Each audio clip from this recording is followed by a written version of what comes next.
Hai Mbak Ezra. Ya, aduh saya tertarik sekali dengan sistem greenhouse-nya tomat beef ini Mbak. Sejak kapan Mbak mulai membudidayakan yang tomat sudah sebesar ini? Kalau untuk tomat yang di kebun ini kita mulai tanam sejak bulan Desember tahun lalu, tahun 2020. Baru 6 bulan? Iya, baru 6 bulan, mau masuk 7 bulan sekarang. Sudah sebesar ini udah berapa kali panen Mbak? Wah, ini sudah Dari 6 bulan? Iya, kita setiap 1 minggu panennya 3 kali, setiap 2 hari sekali. Setiap 1 minggu 3 kali. Iya. luar biasa, iya. Terus Mbak, cara perawatannya dari harus dipangkas buahnya. daun-daun ini, Iya, yang mana yang ini dipangkas? Yang sudah tua biasanya. Oh, yang di bawah-bawah ini ya, ini yang gundul-gundul ini. Iya, ini makanya kelihatan kita bekas potongan, kita Iya. barusan pangkas. Oh, iya. Lalu untuk ambil tunas air kayak gini, ini kan daunnya, lalu Iya. ini batangnya, tunas airnya harus dibuangin semua. Yang ini. Jadi ini harus Oh, ini harus dipetik ya. Iya, benar. Ini berarti udah dipetik Mbak? Belum? Ini Iya, udah mau ada yang di buahnya. atasnya yang belum. Oh, oke. Yang kayak gini Iya. petikin semua. Terus untuk buahnya juga kita jaga supaya ukurannya tetap Ukuran besarnya? Iya. Ini sebenarnya termasuk kecil? Iya. Oke. Jadi kita sisakan sekitar 3 atau 4 tergantung buahnya. Tapi memang kita jaga supaya kualitasnya tetap sama setiap kali kita panen. Oh, iya. Kemudian Mbak, dari dia berbunga sampai siap petik itu berapa lama? Kalau dari berbunga sampai siap petik kita mungkin sekitar 2 bulan. 2 bulan? Iya. Oh, ya itu ada perawatan untuk supaya buahnya kuat dia di tangkainya. Oh ya, untuk kita di sini pupuknya langsung sudah ada sistem drip. Jadi ini pakai drip ya? Iya. Kita ada timer otomatis, jadi misalnya setiap jam 8 dia akan nyala selama 3 menit seperti itu.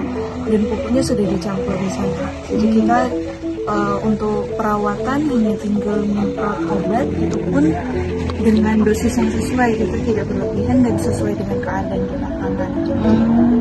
Iya. Jadi kita lebih aman. Kemudian manfaat daripada sistem greenhouse ini boleh diceritakan Mbak? Kalau dari sistem greenhouse sendiri, mungkin kalau kita bandingkan dengan kebun kita sendiri ya yang di luar kita juga tanam stroberi sama sayur. Oh iya. Di sini lebih bisa dijaga untuk hamanya karena kita posisinya kan tertutup ya.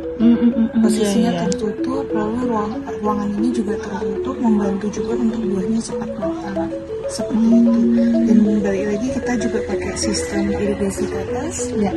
Nggak perlu susah-susah tiap hari harus nyemprot ya, harus nyiram kayak gitu.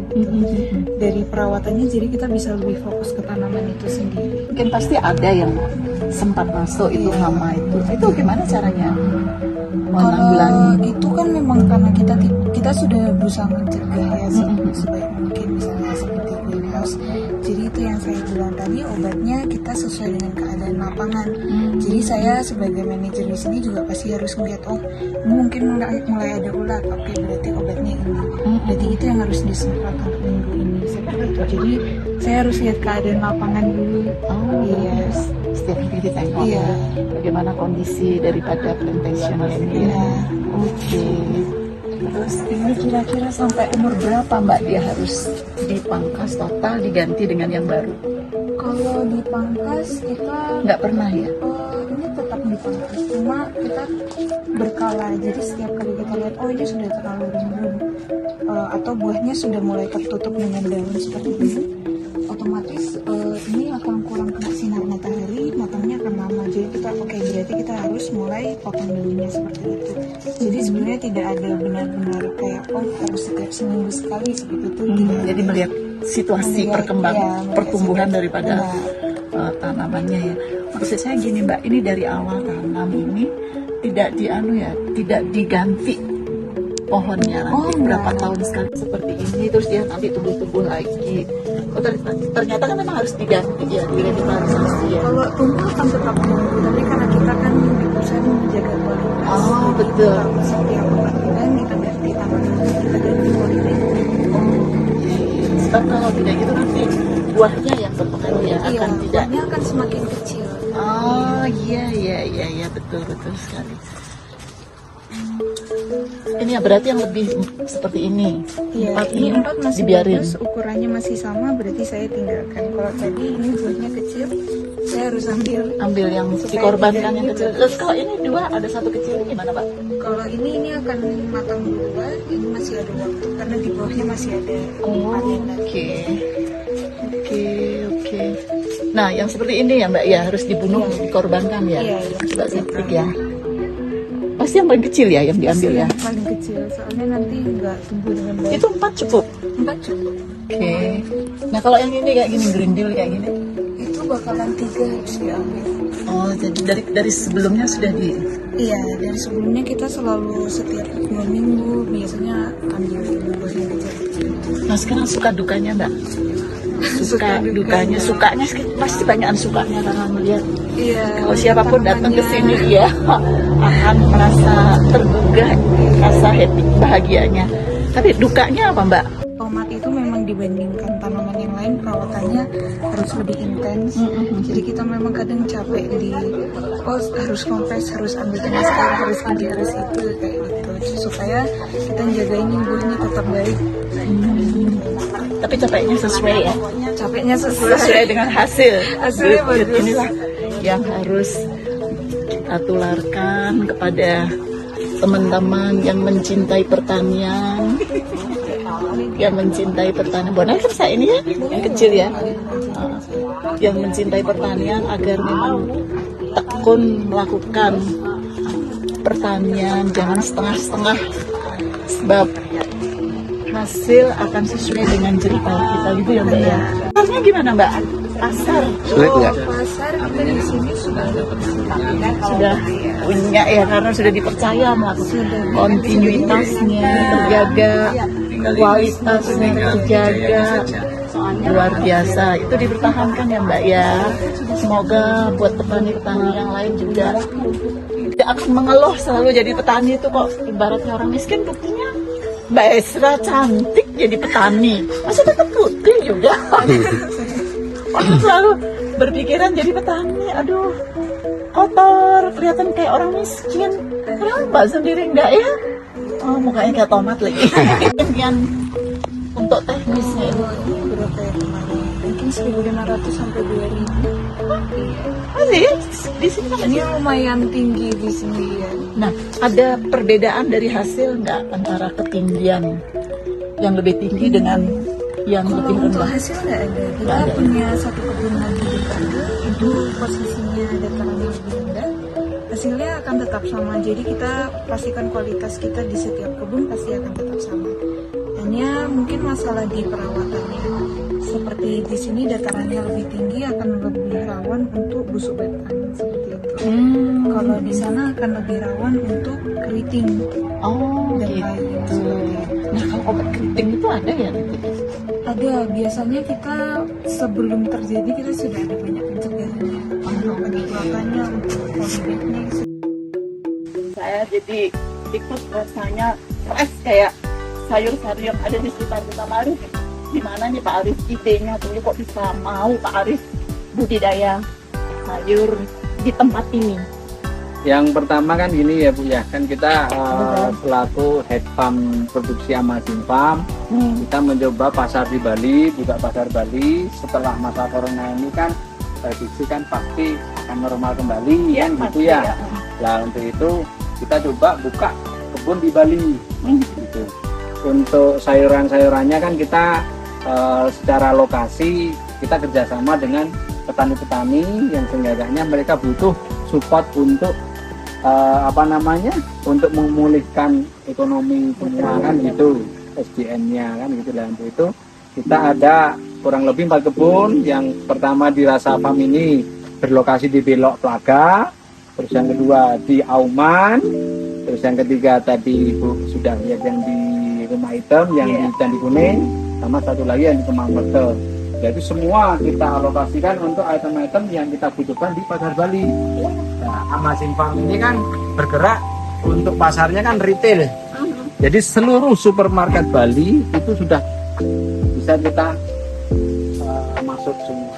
Itu yang pertama dari Pepito, Group, terus yang kedua Bintang Selingnya, Grand Lagi, terus koko.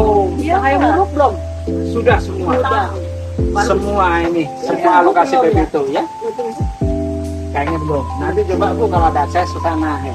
Nah, nanti kita ini nah, sampai alhamdulillah sampai saat ini kita sudah masuk semua, komuniti kita sudah bisa memasukkan barang kita, brand kita sudah minimal dikenal sama masyarakat Bali yang gitu. Ya, kalau brand harus dikenal dan amazing. Iya, masih Paham. paham.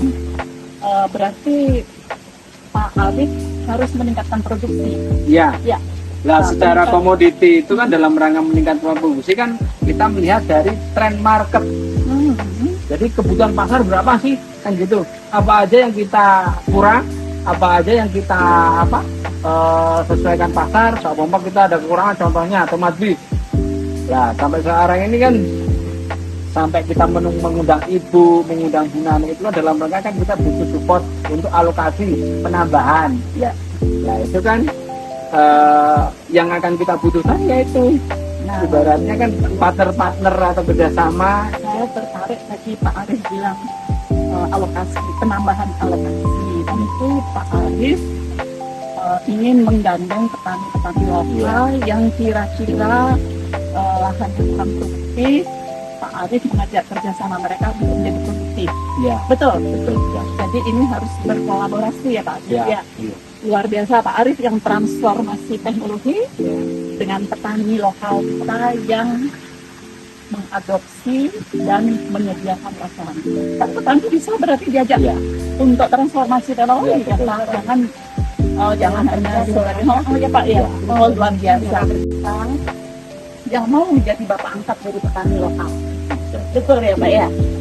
Terima kasih Pak. Jadi Bapak kalau ngeliatin pasar ini, Bapak tidak habis ide Bapak karena pasar Bali nggak bisa masuk pasar Jakarta yang ditembus. Berarti kan kurang terus lahan. Iya. Ya. Terus apa rencana Bapak dengan kekurangan lahan ini?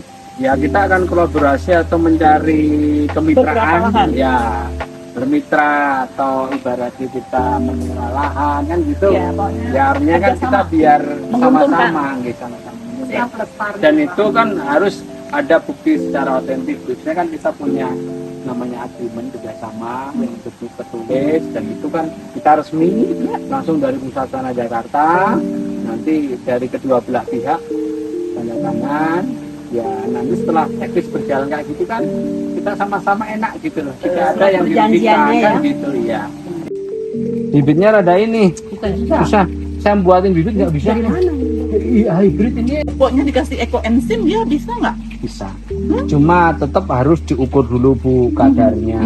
Ekoenzim itu kandungannya apa aja. Baru nanti dicampur dengan ini gitu loh. Diteliti lebih Jadi nggak lanjut. bisa Bu. Oh N-nya harus berapa persen contohnya. Oh ini harus 30% N-nya nanti 70% yang bisa makan gitu. Harus itu kalau Buat Bunda Tani, sahabat Bunda Tani yang sangat mencintai pertanian, ayo kita melakukan pertanian secara serius agar hasil yang kita dapatkan sesuai dengan jerih payah kita. Betul ya Pak Arif ya? Iya. Makin kita tekun, hasil akan melimpah, betul ya.